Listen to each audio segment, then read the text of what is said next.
Mumpung musuh bebuyutanku kecelakaan dan amnesia. Jadi aku menipunya dengan mengatakan, aku adalah mantan pacarmu yang terus mengejarmu dan tidak mau putus. Dia mengedipkan mata padaku. Tidak kusangka dia benar-benar percaya. Kemudian, aku menceritakan semuanya. Ingin melihatnya marah besar. Tapi malah aku yang diikat olehnya. Sayang, kamu tahu tidak? Sebenarnya aku menipumu. Aku tidak amnesia. Yang terpancing sebenarnya adalah kamu. Saat tiba di rumah sakit, kepala Siyu terbalut perban. Mata indahnya yang biasanya menatap anjing pun dengan penuh perasaan. Saat ini menatap lurus ke arahku. Aku menancapkan kuku ke telapak tanganku. Agar tidak tertawa terbahak-bahak. Dokter bilang otaknya rusak karena benturan. Ingatannya kosong untuk sementara waktu. Bagus sekali. Ujian semester depan aku pasti bisa mengalahkannya. Kamu siapa? Kakakku. Adik. Dia berhenti sejenak. Tidak mungkin ayahku kan? Nona An. Apa tidak ada pilihan lain? Aku menahan senyumku. Dia berpikir keras. Dengan ragu-ragu, dia mengucapkan dua kata. Suami. Belum sampai tahap itu. Aku mendapat ide. Aku hanya pacarmu. Pacar yang sedang mau putus. Dan kamu mati-matian tidak setuju. Dari ekspresi wajah An Siyu, terlihat jelas. Dia sangat terkejut. Agar tidak putus denganku. Detik berikutnya Nona Han menunjukkan dengan tindakan nyata. Apa artinya menjadi pacar yang baik selama 24 jam karena takut diputuskan? Sayang, minum air. Sayang, apa kakimu pegal? Sini aku pijat. Sayang, kamu pasti lelah merawatku. Bagaimana kalau kamu berbaring sebentar di ranjang? Saat dokter dan perawat masuk, kalau tidak melihat baju pasien, mereka tidak akan tahu siapa pasien sebenarnya. Dari kecil sampai besar, aku tidak pernah diperlakukan seperti ini oleh An Siyu. Kalau ingatannya pulih, dia pasti akan langsung pingsan karena marah.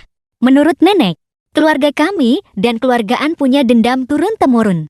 Dimulai dari generasi kakak buyut, tapi orang tua kami sudah lama berdamai. Bahkan menjodohkan kami sejak kecil. Waktu kecil kami bermain lumpur di halaman. An Siyu kecil berkata, Ye Feng, ibu bilang aku harus menjagamu. Kenapa mereka semua bilang kamu adalah calon suamiku? Suami itu apa? Aku yang masih kecil tidak tahu arti kata itu. An Siyu bilang mungkin orang yang membuat kue suami. Aku tidak mau membuatkanmu kue suami. Tidak boleh. Kamu harus membuatnya untukku. Karena kamu suamiku. Lalu aku menamparnya. Kalau dipikir-pikir sekarang, permusuhan kami dimulai sejak saat itu. Saat kelas 3 SMP. An Siyu tiba-tiba berubah menjadi gadis cantik yang dingin. Saat itu, mataku sedang buta. Tiba-tiba aku menyukainya. Hasilnya, baru naksir beberapa hari. Aku mendengar berita, dia sudah punya pacar. Pacarnya adalah senior dari SMA unggulan sebelah. Rasa suka itu pun berakhir. Aku langsung fokus belajar. Dan berhasil masuk SMA unggulan. An Siyu juga berhasil masuk dengan nilai pas-pasan. Dan nilainya terus meroket. Langsung mengancam posisiku sebagai anak pintar di mata orang tua. Sampai akhirnya dia masuk ke universitas dan jurusan yang sama denganku. Dan pada ujian semester, lalu nilainya 1 poin lebih tinggi dariku. Aku sangat kesal. An Siyu adalah musuh bebuyutan terbesarku seumur hidup. Saat aku sedang menikmati anggur yang dikupaskan An Siyu dan disuapkan ke mulutku, pintu kamar pasien terbuka. Orang tuaku dan orang tua An Siyu berdiri di depan pintu. Seperti dewa penjaga pintu. Tidak heran juga. Dalam ingatan mereka, aku dan An Siyu selalu bertengkar setiap bertemu. Kemarin saat makan, kami hampir membalikkan meja. Hanya karena berebut potongan terakhir daging babi rebus. Astaga. Ibuku yang pertama bereaksi. Siyu, Ye Feng, kalian sudah berbaikan? Anak nakal. Akhirnya kamu sadar juga. Seharusnya dari dulu kamu bersikap seperti ini pada Siyu. Ibu An bahkan lebih bersemangat. An Siyu mengangguk. Tentu saja aku harus memanjakan pacarku. Para orang tua belum tahu. Statusku saat ini adalah pacar yang sedang ingin putus dari An Siyu. Tapi dia mati-matian tidak mau. Mereka semua tertegun. Ayahku dan ayah An menatapku dengan ekspresi rumit. Ayahku, Kapan gadis ini berhasil didapatkan oleh anakku? Ayahnya. Ye Fang. Anak baik.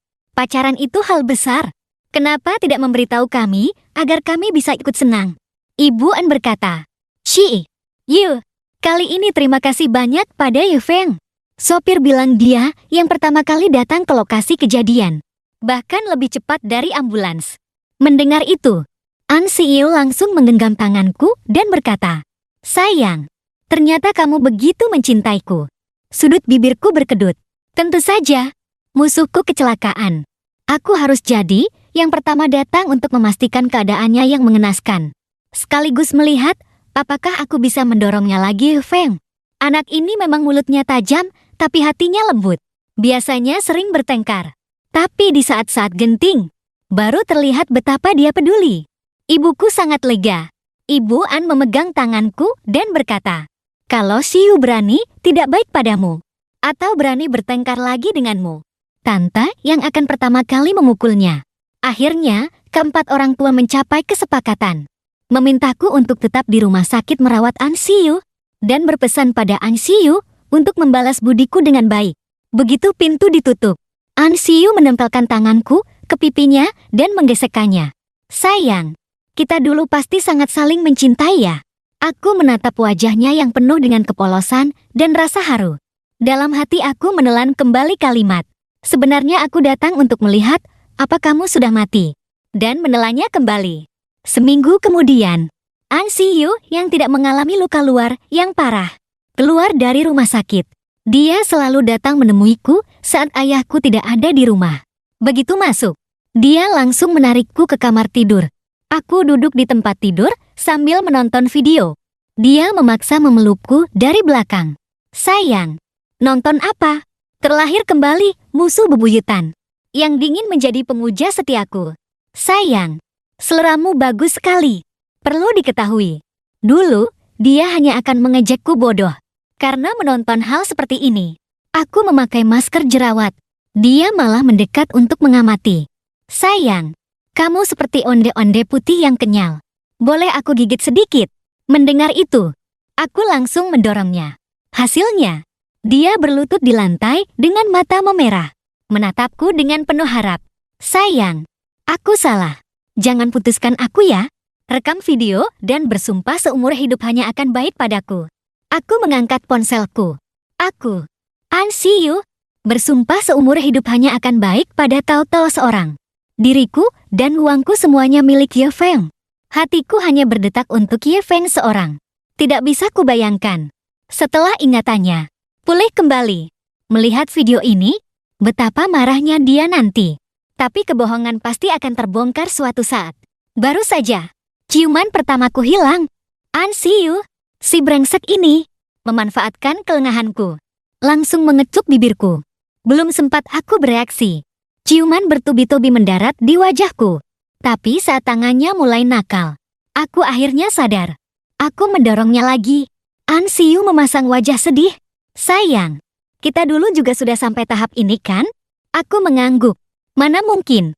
Dengan sangat yakin, aku berkata, karena aku tidak suka yang kecil. Itulah alasan kita mau putus. An Siyu menunduk. Tatapannya penuh dengan kehancuran dan keraguan diri. Seluruh tubuhnya membatu. Setelah itu, An Siyu menjadi semakin penurut. Saat aku sedang melihat ponsel, aku melihat foto tubuh seorang aktris terkenal selama beberapa detik. Hasilnya, malam itu, An Siyu memanjat masuk lewat jendela lantai 2 untuk pamer. Sayang, sebenarnya aku diam-diam berolahraga kok. Setelah 2 hari, entah dari mana dia mendapatkan buku tentang kebajikan wanita. Setiap hari, dia membacakannya di telingaku. Sayang, seorang istri yang baik harus menganggap suaminya sebagai segalanya. Hehe, waktu umur 5 tahun, kamu bahkan menyuruhku membuatkanmu kue suami. Sayang, kesucian adalah mahar terbaik seorang wanita. Aku janji seumur hidup hanya akan memilikimu seorang. Aku tersenyum pahit. Anak ini bukan hanya hilang ingatan, tapi juga hilang akal. Reuni teman SMA. Dengan niat ingin melihat An Siyu dipermalukan, aku membawanya, si pemuja setia yang lengket ini, ke acara reuni. Begitu masuk ke dalam ruangan, aku sedikit bingung. Pria idola sekolah yang pernah beradu akting dengannya saat pentas seni. Bahkan senior cinta pertamanya yang legendaris. Semuanya ada di sana. Ini seperti museum. Mantan-mantan An See You. Lama tidak bertemu. Lin Kie, si idola kelas, berjalan menghampiri lebih dulu. An See You melingkarkan lengannya di lenganku dan bertanya, "Kamu siapa?" "See You, kamu masih sedingin dulu." Senior cinta pertamanya. Li Jiatu tersenyum tipis. An See You mengedipkan matanya dengan bingung. "Tidak dingin kok. AC-nya 26 derajat." Saat itu, seorang laki-laki berkata dengan nada bercanda, "An See You dulu adalah idaman semua laki-laki di sekolah kami. Lacinya penuh dengan surat cinta, tapi tidak ada satupun yang dia suka." An See You mengejutkan semua orang. Suasana hening sejenak. Sahabat An See You, Lee Muan, di sebelahnya langsung tertawa terbahak-bahak. Rasa kesal di hatiku tiba-tiba hilang. Aku merasa ada yang tidak beres. Tapi rasa pahit dari cinta monyet di masa muda masih membuatku kesal. Aku mendorong An See You ke arah Lee Muan yang sedang menonton. Dia amnesia. Bantu dia mengingat masa mudanya baik-baik. Aku pergi ke pintu belakang untuk mencari udara segar. Baru saja aku memasukkan rokok ke mulut. Belum sempat menyalakannya, rokok itu tiba-tiba diambil. Sayang, merokok itu tidak baik. Aku berbalik dan menatap mata jernih An See You. "Sudah selesai mengenang masa lalu?" tanyaku. Dia tidak menjawab, hanya mendorongku perlahan ke dinding, menunduk dan menggesekkan ujung hidungnya ke hidungku. "Jangan merokok itu."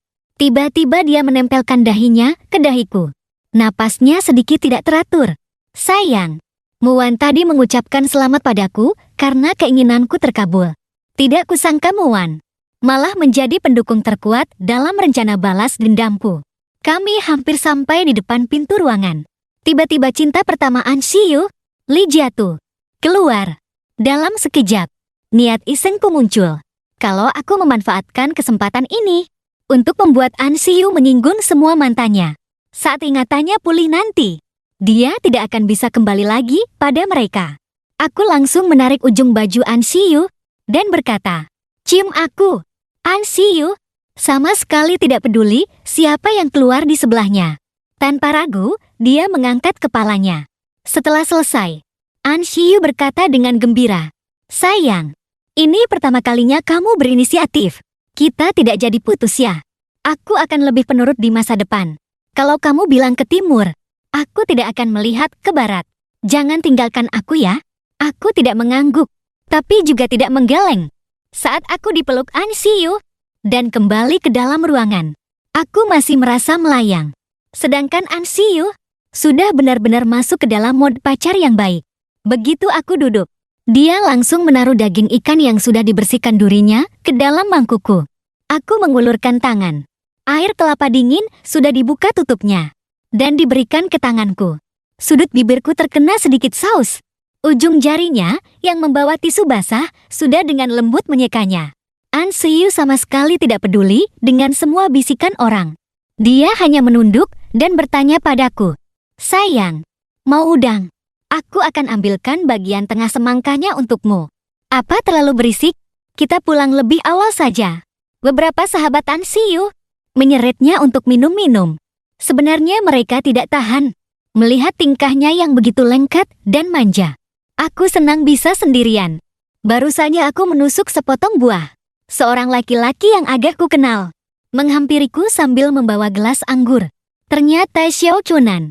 Dulu saat SMP, dia duduk di depanku. Saat SMA, kami satu kelas. Dia orang yang paling tahu berita terbaru. Dia berbisik, "Ye Feng, kamu benar-benar pacaran dengan An See You? Apa untungnya? Dia kan barang bekas." Kata-kata itu seperti jarum, menusuk tepat di bagian hatiku yang paling tidak nyaman. Dulu, dia yang dengan misterius memberitahuku kalau An See You sudah punya pacar. Dia menggambarkannya dengan sangat hidup. Jari-jariku yang memegang gelas sedikit menegang. Belum sempat aku bicara, Lee Muan tiba-tiba muncul entah dari mana. Dia menarikku ke belakangnya. "Ye Feng, jangan dengarkan omong kosongnya. Dulu dia mengejar See You, mengirim surat cinta, menunggunya di lorong. Bahkan diam-diam mengempeskan ban sepedanya, hanya untuk bisa bertemu dengannya. Tapi Shiyu sama sekali tidak ingat namanya.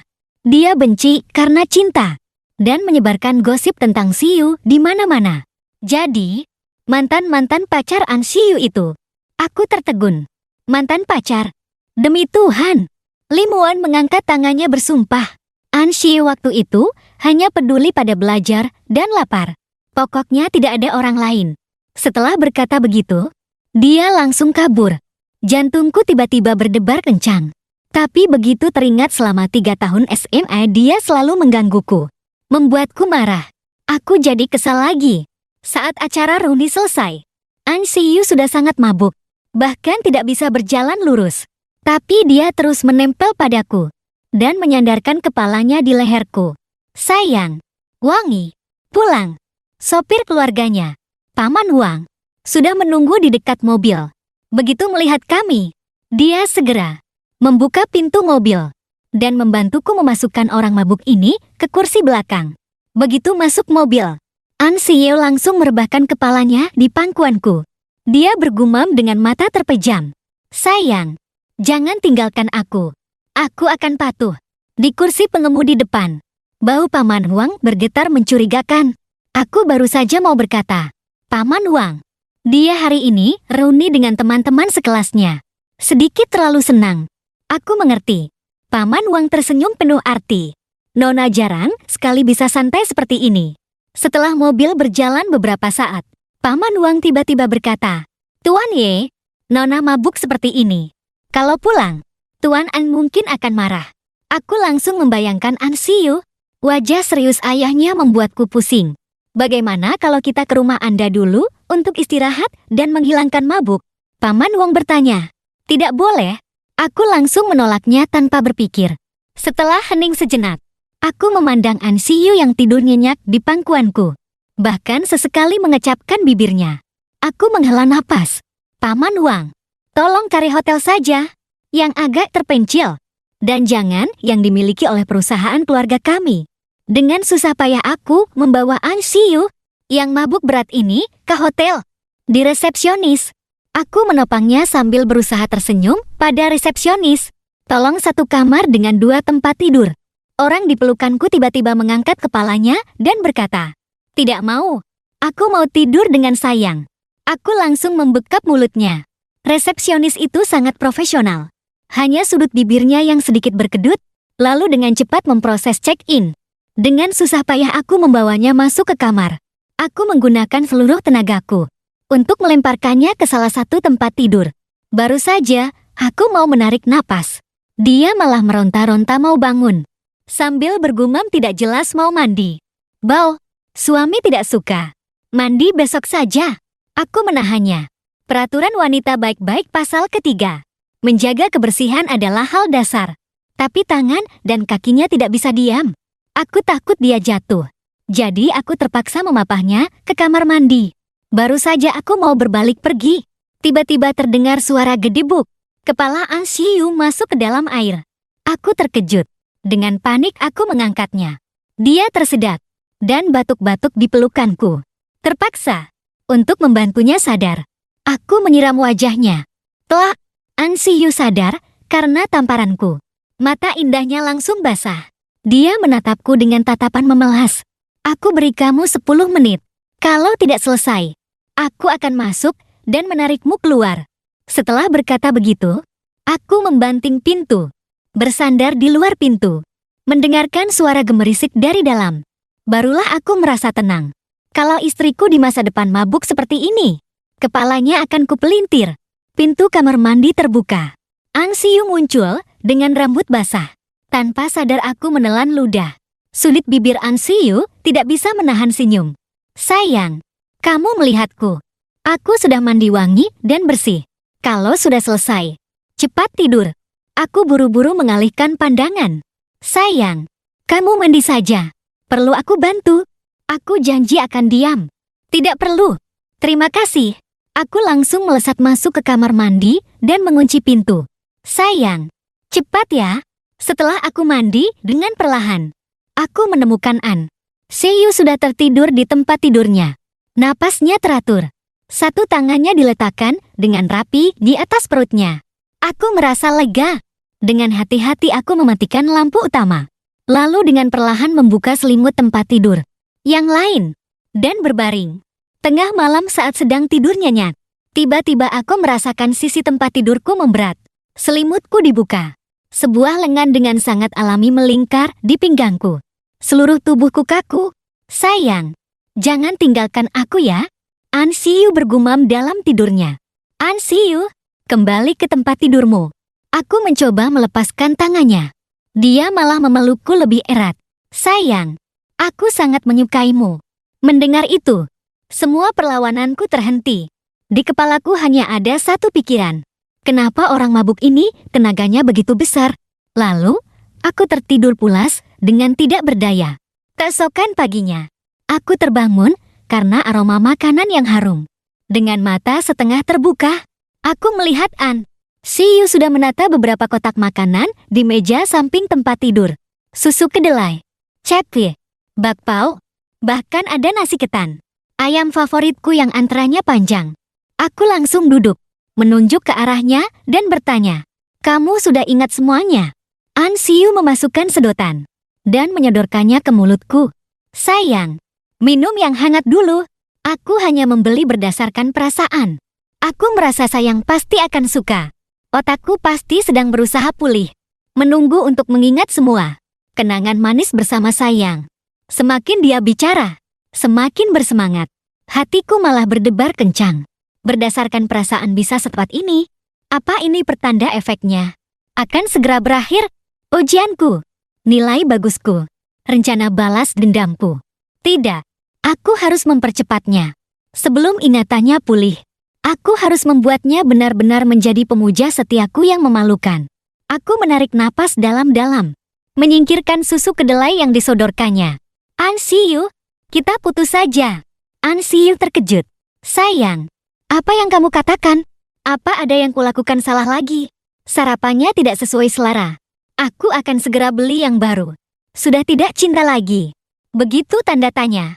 Untuk membuat adegan putus ini lebih meyakinkan, aku segera menghubungi temanku, Gu Heng. Dengan penuh semangat aku menceritakan rencana balas dendamku. Dan situasi genting saat ini. Aku harus melakukannya. Biar kakakku yang membantumu. Dia paling jago memerankan peran bos dominan yang menaklukkan pria polos seperti ini. Penuh. Jadi, Gu Pingsu yang katanya sibuk sekali, dengan aura yang kuat, langsung dipanggil oleh adiknya. Akhir pekan, Gu Qingsui menggandeng lenganku, dan kami tidak sengaja bertemu dengan An Siyu yang sedang keluar membelikanku sarapan. Wajah An Siyu pucat pasi, penuh dengan rasa sedih dan tidak percaya. Sayang, aku belum setuju putus. Kenapa kamu sudah bersama orang lain?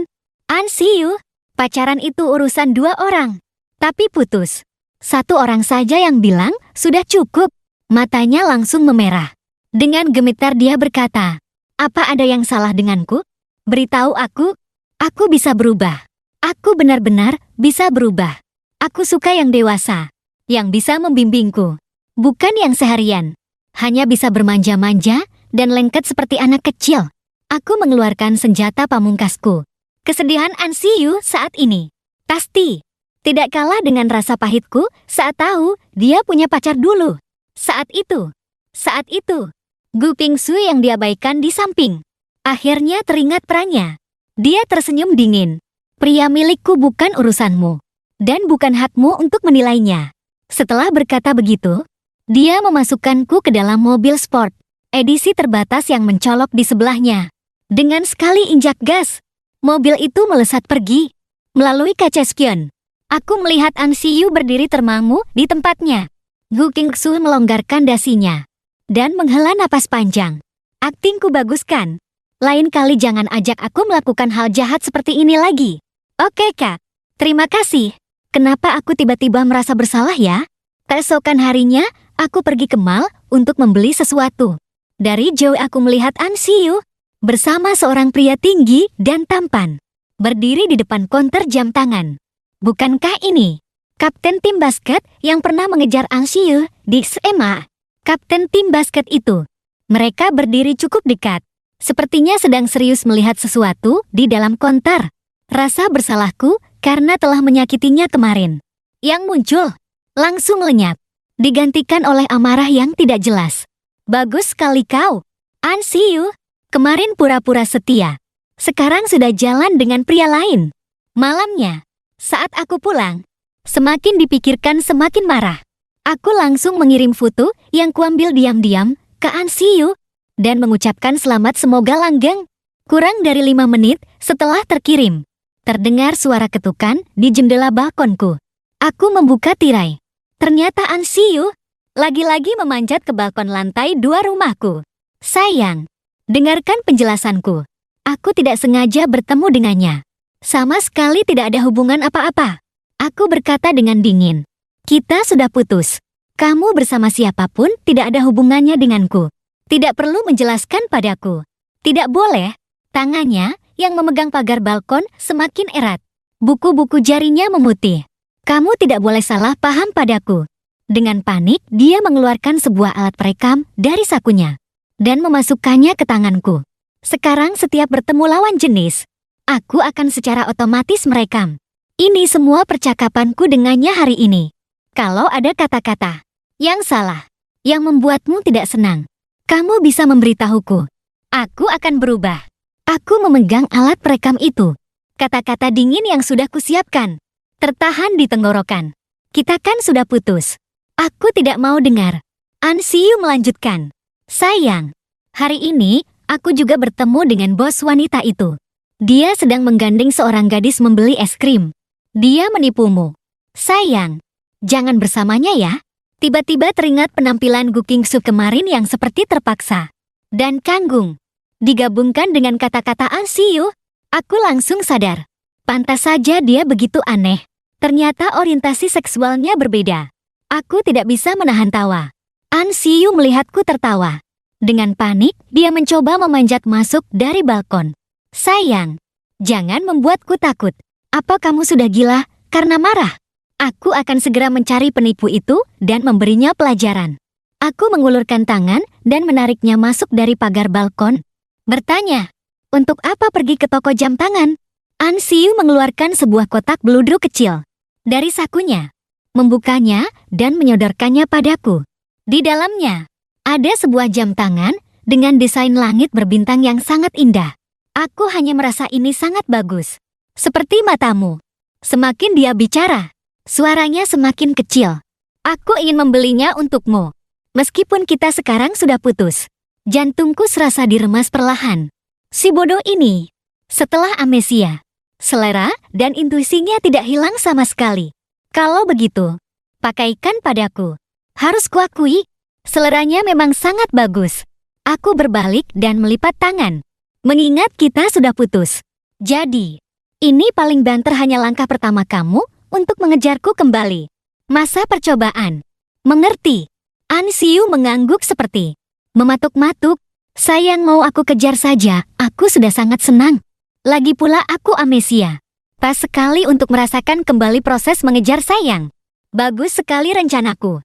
Karena sekarang kamu yang mengejarku. Aku yang membuat peraturan. Jadi tanpa izinku, kamu tidak boleh menciumku sembarangan. Juga tidak boleh main fisik. Mengerti? Ansiu menjawab dengan lesu. Oh, melihatnya yang seperti anak anjing kehujanan ini. Aku menahan senyumku yang mau merekah. Aku memberi isyarat padanya untuk mendekat. Ansiu mengedipkan matanya dengan bingung. Tapi tetap mendekat dengan patuh. Aku dengan cepat mengecup pipinya. Wajah Ansiu langsung memerah. Aku menjauh dan melihatnya yang seperti orang bodoh. Dengan percaya diri berkata, kalau aku yang menciummu tidak dihitung. Ansiu memulai pengejaran resminya. Setiap hari tanpa gagal. Satu surat cinta tulisan tangan. Ditambah sarapan lezat yang berbeda-beda. Selalu muncul tepat waktu di depan rumahku. Kedua orang tua kami terheran-heran. Ibuku tertawa. Anak muda memang begitu. Sedang kasmaran. Wajar kalau lebih mesra. Lihat mereka. Dulu sering bertengkar. Sekarang begitu manis. Aku dan Ansiu. Yang satu merasa bersalah. Yang satu tertawa bahagia. Kebetulan kedua keluarga baru saja menyelesaikan proyek besar bersama. Dan untung besar. Keempat orang tua berdiskusi dan memutuskan untuk berlibur sekeluarga ke pulau selama seminggu. Ayahku bersikeras memesan sebuah villa besar dengan 4 kamar tidur dan dengan serius menunjuk ke arahku dan Ansiu. Kamu 1 kamar. Kamu juga 1 kamar. Harus terpisah. Ansiu memeluk bantal dengan tatapan sedih. Tapi hanya bisa mengangguk patuh. Laut biru. Langit cerah. Pasir putih. Aku berbaring di kursi pantai. Belum sampai 10 menit menikmati suasana. Sebuah bayangan menutupi pandanganku. Seorang wanita blasteran. Dengan wajah cantik dan tubuh indah berdiri di depanku. Hai tampan. Sendirian. Bolehkah aku mentraktirmu segelas koktail? Belum sempat aku bicara. Tiba-tiba sebuah suara yang penuh amarah menyela. Dia sudah ada yang traktir. Ansiu muncul entah dari mana. Membawa 2 buah kelapa yang sudah dibuka. Menatap tajam ke arah wanita blasteran itu. Wanita blasteran itu mengangkat alisnya. Menatap Ansiu dari atas ke bawah. Lalu tersenyum mengerti. Sayang sekali. Hanya pacar. Ansiu langsung marah. Dengan tegas berkata, calon istri. Sebentar lagi aku akan menjadi istrinya. Wanita blasteran itu tertawa terbahak-bahak dan pergi. Ansiu menatap punggungnya dengan marah. Kelapa di tangannya hampir remuk. Malamnya, saat barbeque di villa. Ketika para orang tua sedang bermain kartu, Ansiu diam-diam menyelinap ke balkon kamarku. Sayang, bagaimana penampilanku hari ini? Mengusir saingan cinta. Sangat hebat. Sayang, berapa lama lagi aku harus mengejarmu baru bisa diterima? Beri sedikit harapan dong. Kapan kamu akan diterima? Aku juga tidak tahu. Lagi pula ini hanya rencana isengku untuk membuat Ansiu kesal. Beberapa hari setelah kembali dari liburan, aku dan Ansiu pergi makan dan bertemu dengan sekelompok besar teman SMA. Dengan antusias mereka, menyeret kami masuk ke dalam ruangan. Suasana dengan cepat menjadi ramai. Beberapa laki-laki secara alami mendekati Ansiu, berbicara dengan senyum cerah. Melihat pemandangan itu, hatiku tiba-tiba terasa sesak. Jadi aku bangkit dan berniat ke toilet. Baru saja keluar, aku bertemu dengan Limuan yang bersandar di dinding koridor. Aku tidak bisa menahan diri untuk bertanya pada Limuan. Katakan padaku yang sebenarnya. Sebelum denganku, apa Ansiu benar-benar tidak pernah pacaran? Benar-benar tidak. Kaian waktu itu hanya peduli padamu. Ye Feng, sebenarnya aku merasa dia hanya bersikap spesial padamu. Hatiku kacau balau. Jadi semua gosip yang membuatku kesal itu benar-benar palsu. Kalau begitu, rencana isengku yang besar-besaran ini, bukankah seperti lelucon? Gawat. Sepertinya aku benar-benar jatuh cinta lagi pada si bodoh ini. Rencana iseng ini malah membuatku terjebak sendiri.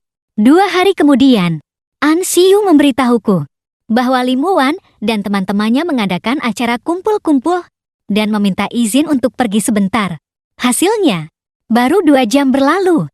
Telepon dari Limuan masuk dengan panik dan tergesa-gesa. Ye Feng, gawat. Sepertinya Siyu diberi obat. Saat aku tiba di bar itu, Limuan sedang menahan Ansiu dengan sekuat tenaga. Wajah Ansiu memerah. Tatapannya kosong. Dengan wajah dingin aku menariknya. Ansiu mencium aromaku dan langsung menempel padaku. Kemudian, kami ke rumah sakit untuk cuci lambung dan infus. Setelah serangkaian prosedur, tatapan Ansiu akhirnya kembali jernih.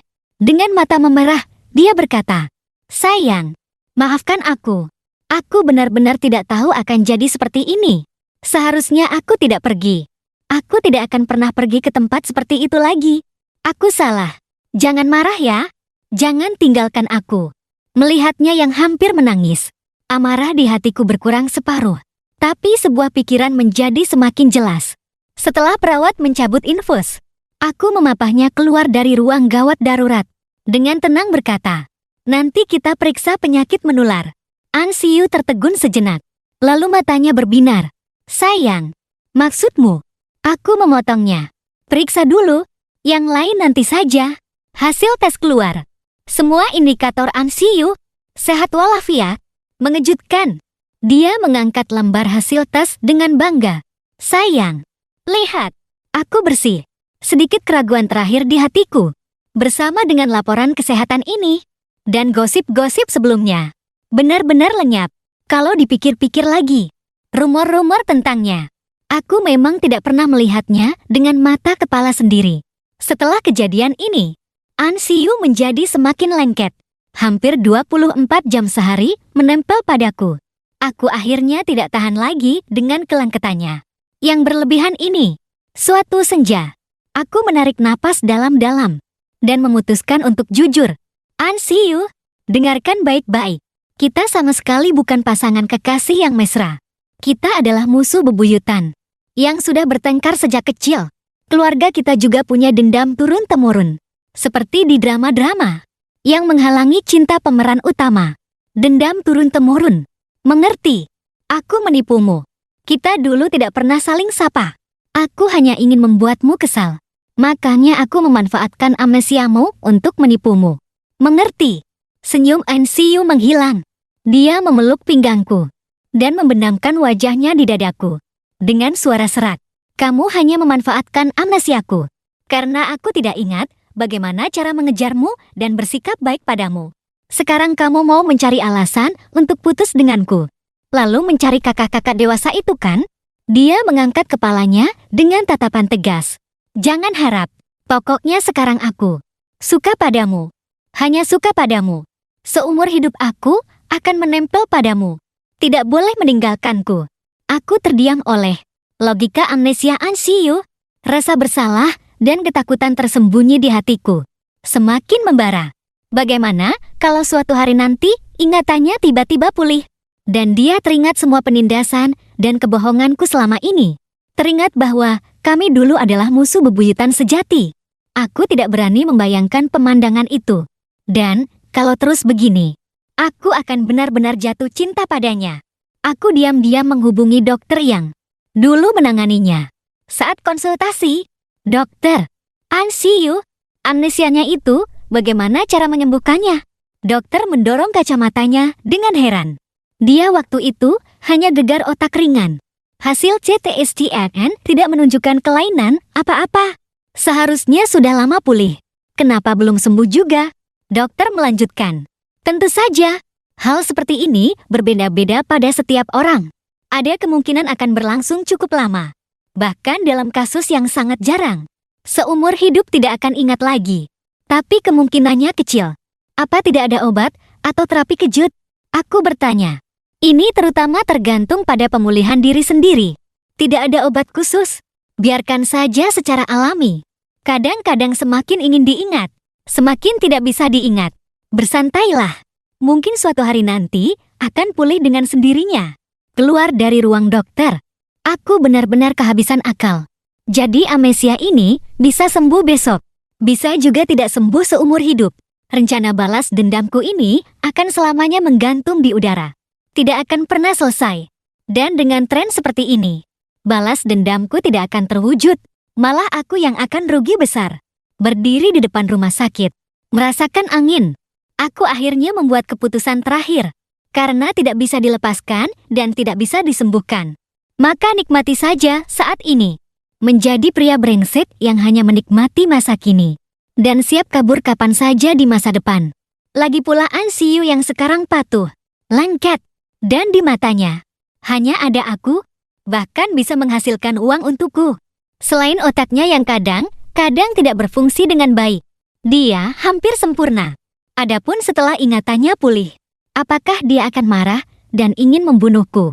Itu adalah masalah Ye Feng di masa depan. Ye Feng yang sekarang harus belajar menikmati. Setelah mengambil keputusan, aku benar-benar menerima semua kebaikan An Siyu. Dia membelikanku tas. Aku menerimanya dengan santai. Yang besar itu. Dia memijat kakiku. Aku mendengus nyaman. Sebelah kiri sedikit. Lebih keras sedikit. Dia mendekat mau menciumku. Kalau suasana hatiku baik, aku biarkan dia mengecupku. Kalau suasana hatiku buruk, aku mendorong wajahnya. An Siyu bukan hanya tidak marah. Malah karena aku mau menyuruhnya. Dia melayaniku dengan lebih sepenuh hati. Menjadi pria brengsek itu sangat menyenangkan. Akhir pekan, aku dan temanku, hai bodong, nongkrong di kafe. Mengeluhkan tingkah An Siyu yang semakin lengket akhir-akhir ini. Hai Bodong tertawa terbahak-bahak. Salah sendiri. Kenapa dulu mengarang alasan putus yang aneh-aneh? Sekarang kena batunya kan? Saat sedang asyik mengobrol, dari meja di dekat jendela, tiba-tiba terdengar suara yang familiar. Sebuah dinding tanaman hijau yang rimbun menghalangi pandangan. Tapi suara Limuan dan An Siyu terdengar jelas. Kak An, kapan amnesiamu ini akan sembuh? Aku tidak amnesia. Apa? Kamu tidak amnesia? Hai Bodong dan aku sama-sama terbelalak. Pelankan suaramu. Suara An Siyu terdengar lagi. Kalau aku tidak amnesia, apa dia akan membiarkanku mendekat? Sudah pasti dia akan menendangku jauh-jauh. Bukan begitu? Kami semua tahu kamu suka Yufeng. Kejar saja langsung. Kejar langsung. Kamu lihat, sejak kelas 3 SMP, apa dia pernah bersikap baik padaku? Tapi tidak perlu sampai pura-pura amnesia kan? Tentu saja perlu. Tahun itu, entah kenapa, dia tiba-tiba tidak mau bicara denganku lagi. Dan belajar mati-matian. Kalau aku tidak berusaha lebih keras, aku hampir tidak bisa masuk SMA yang sama dengannya. Masuk SMA lebih parah lagi. Dia menganggapku seperti musuh, bahkan lebih buruk dari orang asing. Kalau aku tidak belajar dengan giat, aku bahkan tidak bisa masuk kelas yang sama dengannya. Apalagi sekarang bisa satu universitas. Mendengar itu, aku tertegun. Aku kira dia mau bersaing denganku. Ternyata dia hanya ingin mengejarku. Ye Feng itu orangnya angkuh dan keras kepala. Selain berusaha lebih keras untuk mengejarnya, apalagi yang bisa kulakukan? Tapi mengejarnya secara normal tidak ada gunanya. Aku hanya bisa mengambil risiko. Kecelakaan ini tidak disengaja. Tapi amnesia ini adalah kesempatan. Kak An, kamu sudah berjuang keras. Hal ini hanya Tuhan, kamu, dan aku yang tahu. Kalau kamu berani membocorkannya dan membuat suamiku kabur, aku akan mengirim video kamu menari pakai rok waktu SD ke teman-teman. Di sisi lain dinding tanaman, suasana menjadi hening. Dan di sisiku, suasana juga menjadi hening. Mulut Tai Bodong terbuka lebar. Bisa dimasuki telur. Matanya penuh dengan kegembiraan. Wah, ini drama pengejaran cinta yang epik. Kepalaku pusing. Tidak amnesia. Pura-pura. Dari awal sudah suka padaku. Untuk mengejarku. Dia masuk SMA dan universitas yang sama. Kecelakaan ini hanya akal-akalannya. Semua adegan berputar kembali di kepalaku. Kepalasannya saat baru amnesia. Cara canggungnya untuk menyenangkanku. Rasa cemburunya. Manja. Merajuk. Semuanya hanya akting. An Siyu, si brengsek ini. Amarah karena dipermainkan tiba-tiba membara. Membuat kepalaku panas. Tapi di balik amarah itu, ada rasa asam yang sulit dijelaskan. Dan perasaan yang bergejolak, aku tiba-tiba berdiri. Hai Bodong mencoba menahanku, tapi tidak berhasil. Melewati dinding tanaman yang tinggi. Aku melihat wajah An Siyu yang penuh kepanikan. Dan bingung. Aku tertawa sinis. Limuan terkejut dan langsung bangkit dari kursinya. Dengan tergagap berkata, Ye Feng. Aku tiba-tiba teringat kompor di rumah belum kumatikan. Setelah berkata begitu, dia menarik Hai Bodong di belakangku dan kabur dari tempat kejadian. Aku menarik kursi di seberang An Siyu dan duduk, melipat tangan, menatapnya tanpa ekspresi. Jelaskan. Ye Feng, maafkan aku. Aku tidak seharusnya menipumu. Dia menarik napas dalam-dalam. Tapi aku benar-benar menyukaimu. Dari kecil sudah suka. Kamu tiba-tiba tidak mau bicara denganku. Aku bahkan tidak tahu apa salahku. Aku hanya bisa belajar dengan giat. Berpikir setidaknya aku harus bisa pergi ke tempat yang sama denganmu. Dia menunduk, tidak berani menatapku. Jarinya tanpa sadar menggaruk meja. Rasa sakit dan rendah diri dari cinta bertepuk sebelah tangan. Untuk pertama kalinya terungkap di hadapanku. Kecelakaan itu tidak disengaja. Tapi saat sadar dan melihatmu, aku kehilangan akal. Kamu bilang kamu pacarku. Dan kita sedang mau putus. Aku sangat senang, sekaligus sangat takut. Jadi aku mengikuti alurnya. Aku tahu aku menipumu. Tapi kamu tidak bisa sepenuhnya menyalahkanku. Status pacar itu. Kan kamu sendiri yang bilang. Kalau mau menyalahkan, jangan salahkan aku sendiri. Kenangan masa muda yang terkubur. Bersama dengan ceritanya. Kembali dengan sudut pandang yang asing. Ternyata, Yang kukira hanya persaingan dan kebencian sepihak. Di baliknya, tersembunyi tatapan canggung dan keras kepalanya. Aku berusaha tetap dingin. Jadi, menipu itu benar ya? Sebenarnya aku juga tidak punya alasan. Aku hanya tidak bisa mundur. Tidak ada alasan. Semua salahku. Kalau kamu marah, mau pukul atau maki, silakan. An Xiu langsung memberiku jalan keluar. Kalau kamu merasa aku menipumu dan mau putus, aku juga setuju.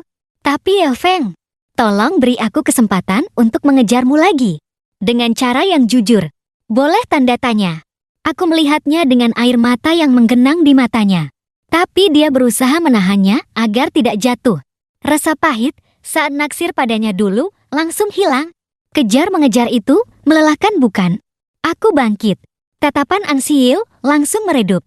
Dengan suara serak dia berkata, "Kalau begitu aku antar kamu pulang."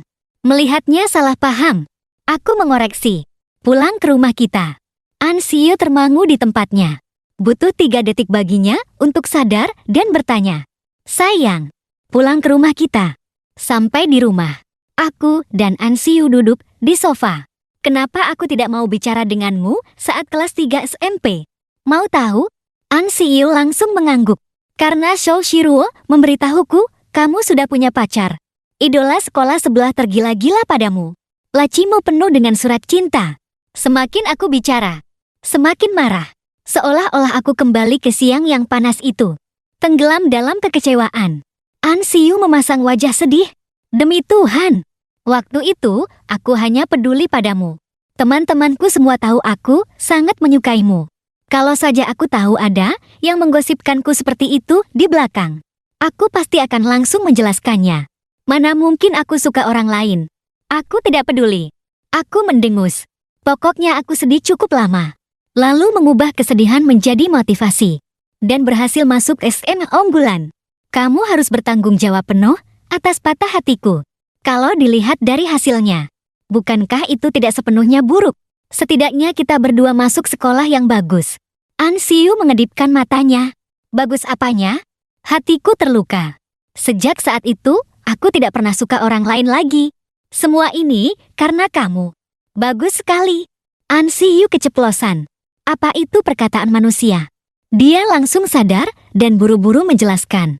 Bukan? Maksudku, aku juga hanya suka padamu seorang. Dari awal sampai akhir. Kita impas kan? Tidak. Aku yang rugi. Aku teringat hal lain. Dengan kesal aku bertanya. Lalu, kenapa kamu selalu menggangguku di SMA? Merebut kertas ujianku. Menyembunyikan buku PR-ku. Sengaja menabrakku. Kamu tidak mau bicara denganku. Aku bicara padamu. Kamu pura-pura tidak dengar. Aku melihatmu. Kamu melotot. Kalau aku tidak nakal dan membuatmu marah, bagaimana kamu mau bicara denganku? Bagaimana kamu mau melihatku? Meskipun dimarahi atau dipukul, itu lebih baik daripada diabaikan sepenuhnya. Setelah lulus, aku dan An Xiu secara alami kembali ke perusahaan keluarga masing-masing untuk belajar. Di ruang rapat, aku mengenakan setelan jas yang rapi, meletakkan proposal proyek di atas meja. Proyek energi baru ini, tawaran dari Anxi terlalu tidak tulus. Nona An, Tuan Ye, kerja sama bisnis itu tujuannya adalah keuntungan maksimal. Tawaran Anxi didasarkan pada evaluasi pasar yang matang. Kalau proposal dari perusahaan Anda terlalu konservatif, membuat kami meragukan keyakinan Anda. Suasana di ruang rapat tegang. Anggota tim dari kedua perusahaan tidak berani bernapas. Di mata mereka, kami berdua seperti iblis. Setiap bertemu pasti ada percikan api. Julukan musuh bebuyutan di dunia bisnis memang tidak salah. Malamnya, saat pulang ke rumah, baru saja aku melepas sepatu. An Xiu datang dan memelukku dari belakang. "Suami, hari ini di rapat aku galak padamu. Maaf ya, bukankah kita sudah sepakat? Di kantor, kita profesional. Tapi aku tetap mencintaimu. Tapi untuk proyek ini, aku benar-benar merasa proposal Ansi lebih baik. Kita bersaing secara adil ya. Di rumah jangan bicara soal pekerjaan." Aku melepaskan pelukannya dan merebahkan diri di sofa. Memberi isyarat padanya.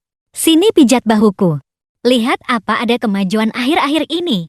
An Siyu langsung datang dengan teknik pijat yang handal. Suami, aku beli beberapa baju baru yang bagus. Mau kupakai untuk kulihat? Aku memejamkan mata dan mengangguk malas. Tidak lihat, rugi. Meskipun di meja perundingan kami masih saling serang. Seperti jarum dan benang. Tapi karyawan kami dengan cepat menyadari ada yang tidak beres. Katanya ada yang saat akhir pekan jalan-jalan. Melihat dua musuh bebuyutan ini memakai baju pasangan. Mona An sedang membungkuk untuk mengikatkan tali sepatu Tuan Ye. Senyum di wajahnya begitu manis. Gosip di ruang istirahat menyebar dengan cepat. Grup karyawan penuh dengan bocoran anonim. Bocoran. Nona An dan Tuan Ye hari ini berinteraksi lagi di lift. Dasi Nona An. Warnanya senada dengan syal Tuan Ye hari ini. Akhirnya, di sebuah acara makan malam bisnis, ada yang mabuk dan bertanya pada kami. Nona An, apa sebenarnya hubungan Anda dengan Tuan Ye? Seluruh ruangan langsung hening. Semua mata tertuju pada kami. An Siyu mengangkat alisnya dan langsung memelukku. Bertanya padaku, suami, aku mengoreksi. Belum menikah. An Siyu langsung mengubahnya. Calon suamiku. Belum bertunangan. Aku tetap tersenyum. Baiklah, pacarku. Kali ini aku mengangguk. Dan menjawab ya. Malam itu, An Siyu dengan mata memerah merajuk. Suami, kapan kita bisa bertunangan? Tergantung penampilanmu. Aku pasti akan berusaha dengan baik. Aku mencintaimu. Tambahan, aku adalah An Siyu, si kaya raya yang katanya cantik, berkulit putih, dan berkaki jenjang. Dan kaya raya. Seharusnya skenario hidupku adalah menjadi wanita kuat yang menaklukkan segalanya. Tapi akhirnya melenceng jauh. Aku jatuh cinta. Aku tidak tahu kapan aku mulai menyukai Ye Feng. Mungkin sejak kami membahas kue suami. Dan dia menamparku. Diriku yang kecil sudah ditanami benih-benih cinta. Saat kelas 3 SMP. Suatu hari Ye Feng tiba-tiba menganggapku seperti udara. Di matanya, aku bahkan tidak lebih berharga dari penghapus papan tulis. Aku merenung selama 3 hari 3 malam. Tidak mengerti apa salahku padanya. Belakangan aku baru tahu. Ada orang sialan yang menggosipkanku punya pacar. Tapi waktu itu, aku sangat bingung. Baiklah, tidak mau bicara denganku kan? Aku akan terus muncul di hadapannya. Belajar. Aku akan belajar lebih giat darimu. Masuk SMA unggulan. Aku juga masuk. Di SMA lebih parah lagi. Aku hampir jadi penguntit. Demi bisa masuk kelas unggulan yang sama dengannya. Aku belajar siang malam. Akhirnya bisa berdampingan dengannya di daftar nilai. Kemudian, dia menyuruhku mengepel lantai. Dia lari. Aku menyemangati. Dia ikut lomba debat. Aku langsung mendaftar jadi lawan debatnya. Hanya untuk bisa berbicara dengannya secara sah. Tapi pria kejam ini menatapku lebih dingin daripada menatap tempat sampah. Teman-temanku menertawakanku. Katanya aku pemuja setia. Omong kosong. Ini namanya strategi mundur. Meskipun sudah mundur selama 3 tahun dan tidak ada kemajuan. Tuhan berbaik hati. Nilai ujian masuk universitas kami sama. Aku diam-diam melihat pilihan jurusannya. Dan berhasil menjadi teman sekelasnya lagi selama 4 tahun. Tapi di matanya tetap tidak ada aku. Kecelakaan ini murni kecelakaan. Tapi saat sadar dan melihatnya dengan ekspresi baguslah. Si bodoh ini akhirnya celaka. Berdiri di samping tempat tidurku. Sebuah rencana brilian. Langsung terbentuk di otak jeniusku. Amnesia. Harus amnesia. Dengan amnesia, aku bisa pura-pura bodoh.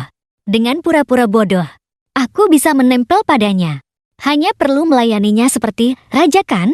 Aku bisa berakting seumur hidup. Kemudian, melihatnya dilayani olehku. Sambil diam-diam tersenyum. Aku hampir tidak bisa menahan tawa. Menyenangkan. Memang sangat menyenangkan. Menahan diri juga sangat sulit. Apa mudah bagiku saat itu? Setiap hari harus pura-pura tidak tahu. Sambil menikmati kelembutannya yang langka. Sambil khawatir ketahuan. Setiap kali, dia menatapku dengan curiga. Aku harus menggunakan seluruh kemampuan aktingku. Untuk menampilkan ekspresi polos dan tidak bersalah. Oscar berutang 10 piala padaku. Saat reuni teman sekelas. Melihatnya cemburu padaku. Aku sangat senang sampai hampir meledak. Tapi si tidak tahu terima kasih ini malah mencari bos wanita untuk membuatku cemburu. Aku sangat marah sampai hampir memulihkan ingatanku di tempat. Untungnya aku bisa menahan diri. Dan dengan cerdas menemukan orientasi seksual si bos wanita. Yang sebenarnya. Sejujurnya, saat dia memergokiku di kafe, jantungku berhenti berdetak. Gawat, gawat. Semuanya berakhir. Suamiku akan pergi. Tidak kusangka dia malah melupakan semua perhitungan kami. Tentu saja, selera dan strategiku memang yang terbaik. Meskipun prosesnya berliku-liku, caranya agak bodoh, tapi hasilnya sempurna. Sekarang orangnya sudah kudapatkan. Statusnya sudah jelas. Semua amarah dan cemburu yang kurasakan dulu, dan semua kebodohan yang kupura-purakan, semua itu sepadan. Sangat sepadan. Meskipun masih tahap pacaran, tapi kurang lebih sudah seperti istri. Bisa merajuk secara terang-terangan. Minta cium, peluk, dan gendong. Bukankah itu menyenangkan? Sangat menyenangkan.